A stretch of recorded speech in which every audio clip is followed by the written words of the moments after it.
Diyan magandang araw para matuto. Welcome back sa YouTube channel natin or sa Facebook. Sa Facebook mo ito pinapanood. Ako po si Architect Ed.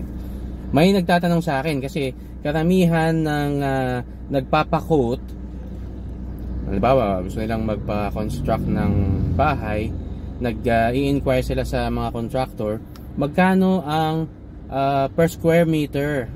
Yan. Ang tanong nila, ano daw yung basis ng per square meter na yon? Ano ang mga inclusions? Yan, pag-usapan natin kung paano dinidetermine yung floor area na yan sa video na ito. Check this out. Isa namang magandang araw para matuto. Welcome back sa YouTube or sa Facebook page.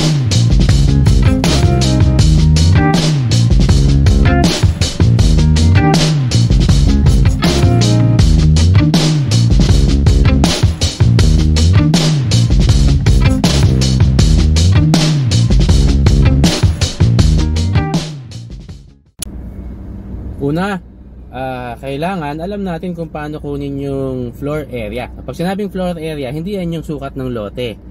Ang floor area ay sinusukat doon sa mula sa outer walls, no?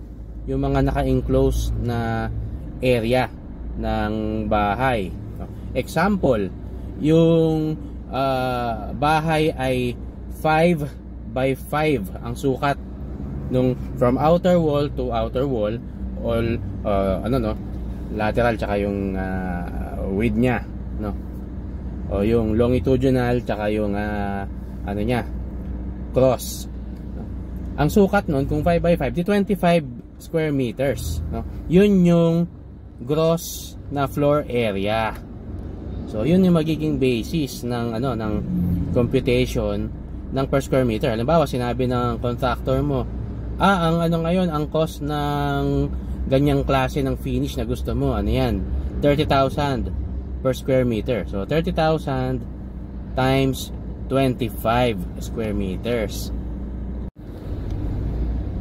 Isa pa na dapat mong tiyakin dun sa contractor na kausap mo, ano ba yung floor area na sinasabi niya? Ito ba yung gross floor area?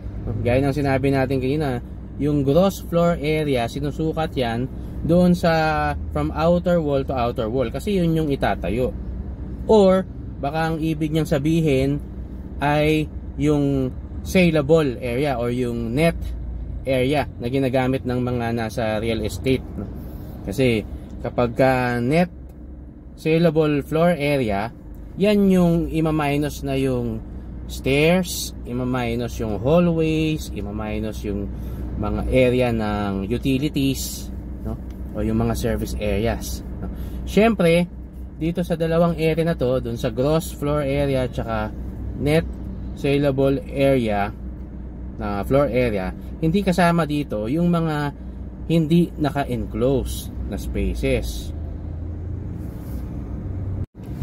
Ano-ano ba yung mga hindi naka-enclose na spaces? O syempre yung yung garahe, kung wala namang walls yan at walang bubong, hindi siya kasama sa i-compute na floor area. Ano pa? Yung patio, yung lanay, yung balcony, no?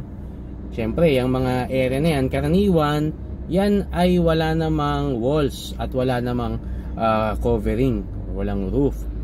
So, hindi siya sinasama usually doon sa tinatawag na gross floor area or net floor area or net saleable floor area. So when we say gross floor area, mini-measure siya from external wall to external wall, no?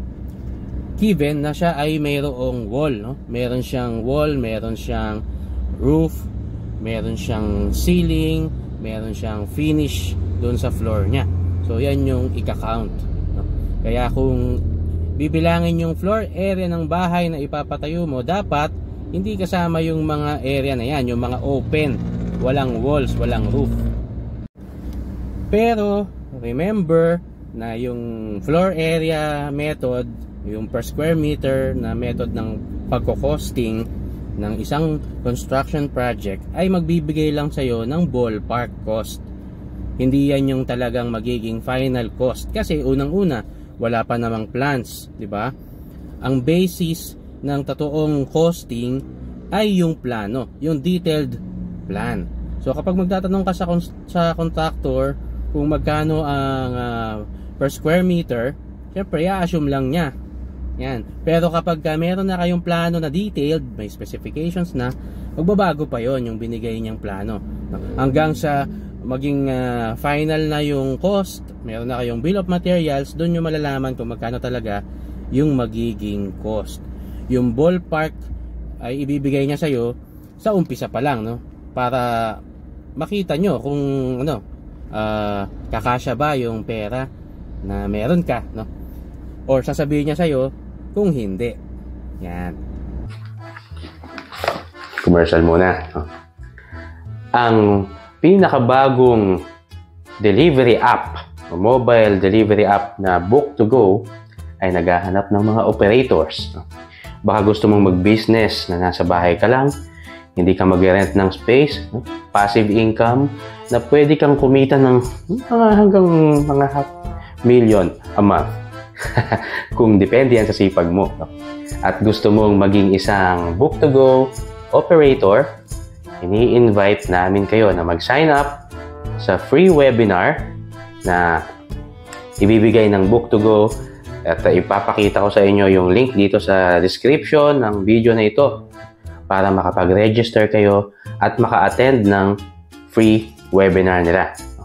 Pwede nyo ring i-visit yung kanilang website. Ilalagay ko rin yung link dito sa kanilang website at sa kanilang Facebook page. At kung kaya mong mag-manage ng ganitong business, baka ikaw na ang isa sa mga pwedeng umasenso sa Book2Go as operator. Kaya ano pang hinihintay mo? Click na doon sa mga link, mag-register at umattend ng free webinar. Remember, Book2Go, always on the go.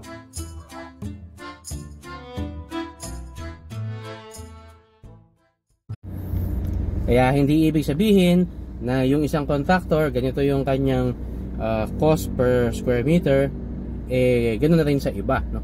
Depende yan, no? Sa experience niya, sa mga past projects niya. Depende yan sa pagkakaintindi niya rin sa gusto mong mangyari, no? At yung gusto mong mangyari na yun, sa umpisa, sa kwentuhan, wala pa yun eh. Hindi pa yun magiging basis ng final na presyo, no? So, yun ay introductory lamang, ballparking, no? Ballpark, no?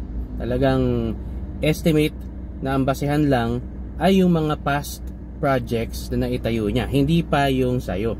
Yan, so, kailangan para ma-determine mo yung final na cost, hindi ka aasa lang sa per square meter. Although, makakatulong yan para sa pagpe-prepare mo ng budget later on kapag ka, decided ka na magpagawa ng design sa architect at magpatayo sa contractor. Okay, so maraming salamat po. Sana nakatulong itong short na video na ito doon sa mga nagtatanong tungkol dyan, no? Kung ano yung basis ng pricing per square meter, no? Yung gross floor area. So, maraming salamat. Magkita po tayo uli. Hanggang sa susunod, ako po si Architect Ed. Bye!